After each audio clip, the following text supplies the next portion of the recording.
Hello, this is Victor at RestoringMercedes.com. Now, today I went to look at this car again. Yesterday I got it started with bad gasoline, whatever's in the tank. I don't know how much of the gas is there, but I put the cheapest fuel pumps in it just to, just to run it, just to see what's going on. And it did start. Now, oil is extremely dirty. This is extremely dirty. This is almost sludging, so this is definitely to be replaced ASAP with fresh oil. No can do. There is some, but obviously that's not good because it's sludging already. In here it's relatively clean still, so before it gets all brown the oil needs to be replaced. Oil circulates, so it works. I mean, there is some left. Now the oil level light does not work, so I don't know if the sensor picks up that the oil level is low or not, because it doesn't work. We'll get to that in a minute. Now, it showed me the low coolant. The wires are broken here. I just connected them, but it still showed me, I don't know, it just doesn't come on anymore. It's just weird stuff. Whatever. Like I said, this is the very first look. I just got it started, put it in here, and that's it. Shut it down, and then what have you. It just sits here. Now, the circulation pump here has a leak. Coolant is leaking there. Alright, down in that area it's all wet. So the circulation pump, as you can see, it's wet, so it's leaking. That's your coolant, alright. That's why it escapes. And the canister, I filled it up with a 50-50 concentrate mixed with distilled water, and no can do, it's just still slightly leaking. Today I went to start it. I mean, I don't even know where to start. It's like everything's wrong here except for a couple of things. Alright, so I went to start it. It didn't start at all. Check the battery. Battery is very, very low. It was like 10 volts, 11 volts left in it. And I started it with the booster. I have my charger connected on top of that. See the charger here, the booster there. So all of them are connected. Started with the booster, and I went to check on the voltage, and sure enough, the multimeter, right, connected my terminals to the battery, and it shows me like 11 point something volts. So clearly alternator is not charging. So that would explain that's the smoke and the noise because it was smoking yesterday, and the noise came, sounded like some pulley. But now I have a feeling that it might be the alternator itself failed, or maybe it was failed. I never checked the voltage because the battery is brand new. So the car ran, and the battery light on in the cluster, that does not light up either. So the lower harness is in bad shape. You can see that's the lower harness that's supposed to go to the alternator. Not this big one. This is like a Bendix, but I don't want to touch it much because it's falling apart. So that needs to be rewired regardless. But I have a feeling that either those wires shorted out somewhere below the cluster bulbs, whatever, or the alternator itself failed. One or the other. Now, I also want to check why the throttle doesn't work, and I was testing it out, and I do hear a freewheel on a throttle body gear. So that means that either the clutch is dead or the wires are shorted. This is the original loom for the original throttle body, so I don't want to touch anything yet. But I hear the throttle clutch does not engage, but that tells me that the power goes to the e-gas module, so at least it tries to activate. Now, looking at the legend here, as I said, 2 fuses are missing. They shouldn't be here actually. An A fuse is for the sunroof, so we don't care for that right now. D fuse is not even listed there, and whatever, so that's normal to have those fuses missing. And this fuse right here, that is blown, number 4, rear fog light. Well, we don't care for that right now. All of these fuses need to be replaced for copper fuses regardless, no matter how you slice it and dice it. I mean, these fuses are all, because they've fallen apart. Like even this fuse number 4, as you can see, this thing is all oxidized and aluminum was rotted right there. And that's for the fog light, and they're all pretty much in the same state, as you can see. This is terrible. No can do. See that these are a little better. Blue ones are a little better because they're higher amps. But you know, this is terrible. This one melted a little bit here. The red one here. Like, I don't know what happened there. See a little melting going on. All right, so that's in terms of fuses. Now, fuel pumps, of course, they will remain like that for now, but they will have to be replaced with good pumps and a new filter. Now, this mirror seems to be okay. This window regulator is dead, doesn't work. Didn't try the sunroof, and that's that. Vacuum comes in, so that's a good thing. The engine barely runs, like I said, because of that. But got the leak there, the alternator situation. This window regulator seemed to work. This mirror is broke. This one is completely broken here, as you can see. Yeah, I don't know, somebody's either tried to secure it or I don't know what's going on, but I just, you know, I can't even see where I'm going. So I kind of like secured it. How did I do it yesterday? Something like, I don't know, somehow I did it so I could see behind me, because this is absolutely broken off. The bracket there, see right there. Bracket is broken, so yeah. I don't know, somehow I had it, so it's like kind of set around so I could see where I'm backing up. Electric adjustment works on that one though. I don't remember on the passenger side. Okay, now here we have some crazy battery. I don't know what's that about. Yeah, weird battery.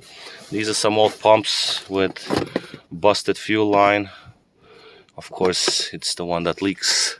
That's the cover for the motor here. Back here I see some parts laying around. These are the air intake boots.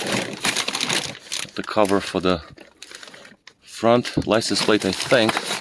Wiper blade. And a humongous hole with a humongous subwoofer. Is this just wide? It's just one. It's like a 15-incher or something. That's a huge sub. Alright, rear shade does not work. Headliner sags. Lights in the back don't seem to come on when I open the door. Let's see if the switches. Okay, at least the switches work, but oh yeah, that light came on. Okay, so whatever, that is irrelevant at this point. Looking in the back here is a humongous subwoofer box. Yeah, it's got to be like for a 15-incher or something. Now the terminals over there are very loose for the battery terminal, positive, because they had all this, the breakout box, you know, like the fusible, resettable fuse, whatever.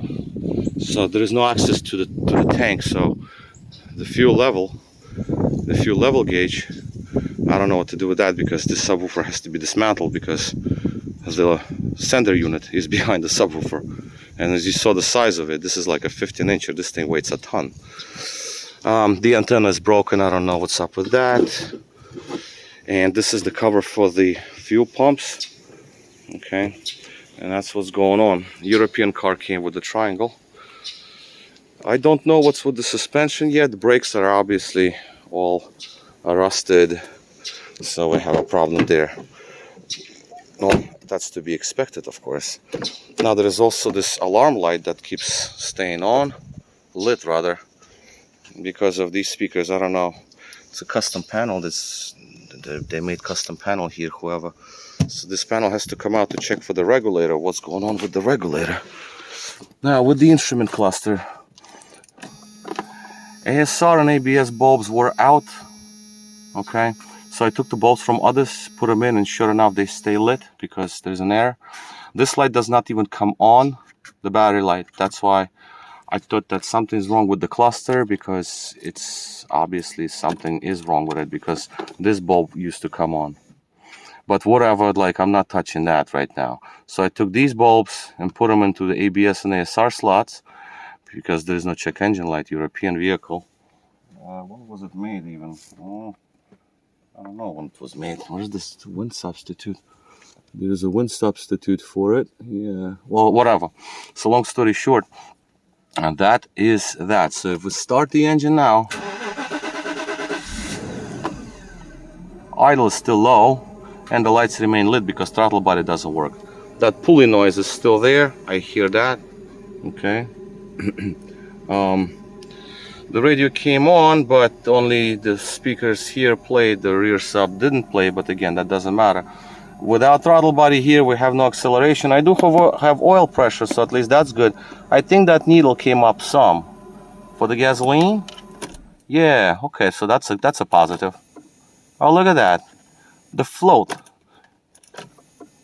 Yeah, oh, okay, so you can see it jumps a little bit, so it's either the gauge or the sending unit. So we have just a quarter tank. So, yeah, so, okay, well now drop back down. Oh, that's not nice. See, now it's like low, the needle. But I think after a couple of tanks, I think it'll just shake around. There is lots of crap in the tank. You have to full, you know, like dump whatever fuel is in the tank. Oh, look, the gauge. The gauge came up a little bit, but it's jumping around. Okay, whatever. This indicator does not come on for the ASR. Let's see, snow chain. Because we have an error, snow chain light does not come on because we got dead throttle body here. I don't know about the lights because headlights are busted. That noise is still present. I'm running it on my charger. See, I don't want it to lock up because I think door locks. Let me open the window on that side just in case. So the noise is still present. And it smells here. It smells like electrical. Either like I said, it could either be a pulley being stuck like a bearing, or it could be the alternator blew up. Something like that. Steering seemed to work. Coils firing up. Let's see if we have fluid here, so that's not power steering pump. Hey, come on, bro. Okay, I'll get it. Suspension fluid is present. Yeah, suspension fluid is present. So you see, I don't kind of hear the noise from here. I kind of hear it from this side. So I think it's the alternator. I have to retrieve the cap. Like, I'll get it in a minute. So this is a very big project here we have. A very big project. It's just not even for this year. This is like for the next year. This is just too many problems here. Way too many problems. So it's like you gotta do all these immediate things. Caps, rotors, plugs, oil change, filter. Motor mounts seem to be decent actually. So the wiring harness, like I said, the alternator, that's to be done. That's just a must. So that's just immediately what needs to be dealt with. Then the tank situation, the fuel situation, all of that to be emptied out. Fresh fuel, cleaning the tank, blowing the tank. And then new pumps, new filter, the hose from the tank over. Maybe a strainer that's all messed up. So that has to be opened up and cleaned up. You gotta, like, you know, removing the tank is a big job, so, but there might be a way to just drain. I've done it before in like 70 something years, 72 or 75 car. Draining the tank out, opening the strainer, and just wash it from the inside through the oil level sender. All right, because it sits on top, so you can actually see what's going on inside the tank. At least that. And then new filter, of course. Right now it's on the old filter because it's going to get blocked off anyway with whatever crud and whatever crap is in the tank now that's being pushed through those cheap pumps. They work right now, but who knows for how long, because again, all of that bad gasoline and all that fuel is going through.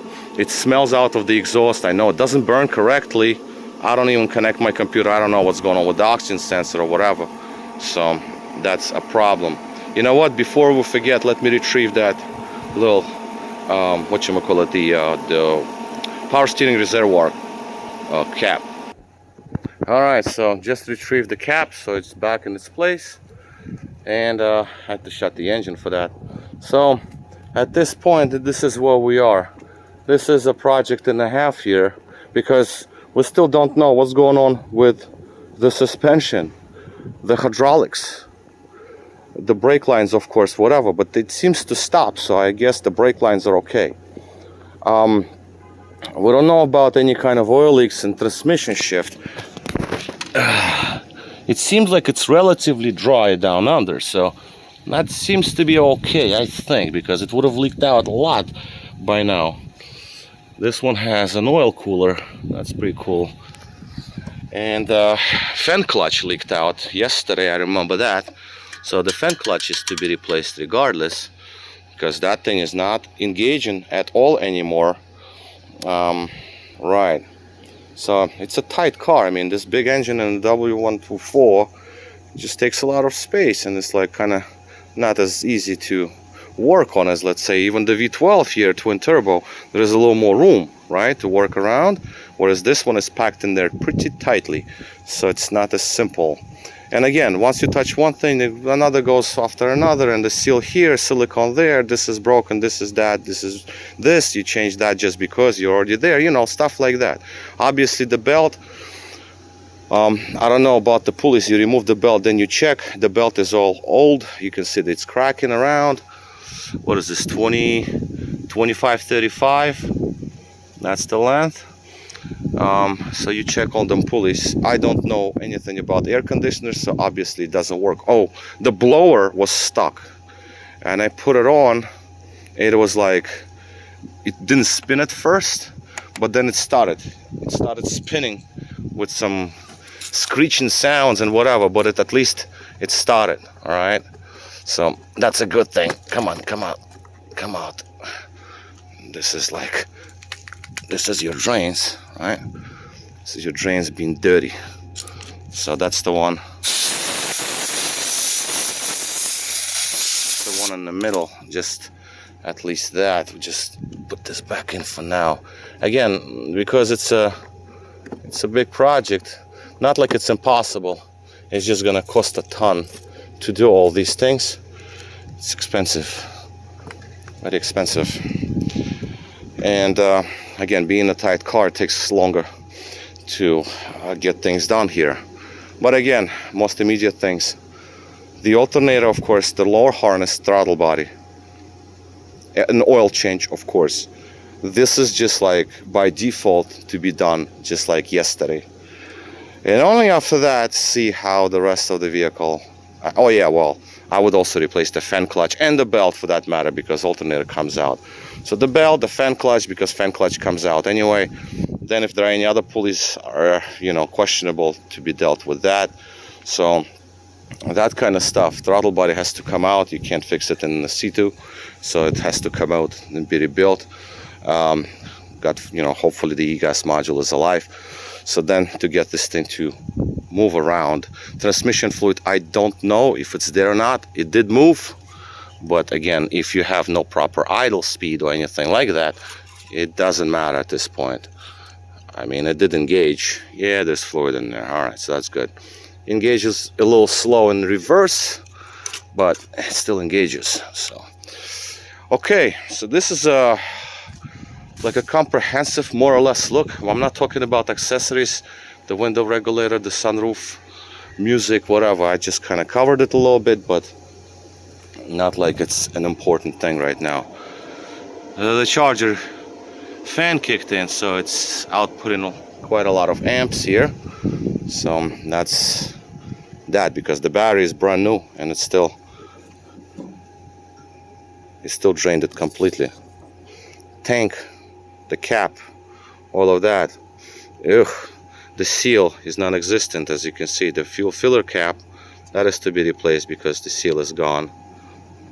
This is what you get for if the car sits for years. I mean, unless it's in the heated garage somewhere. Okay, so we're gonna finish on this note, and decision to be made, what is to be done with this car and what are the proceeds. All right, so this is it. This is Victor, RestoreYourMercedes.com. Thank you for watching.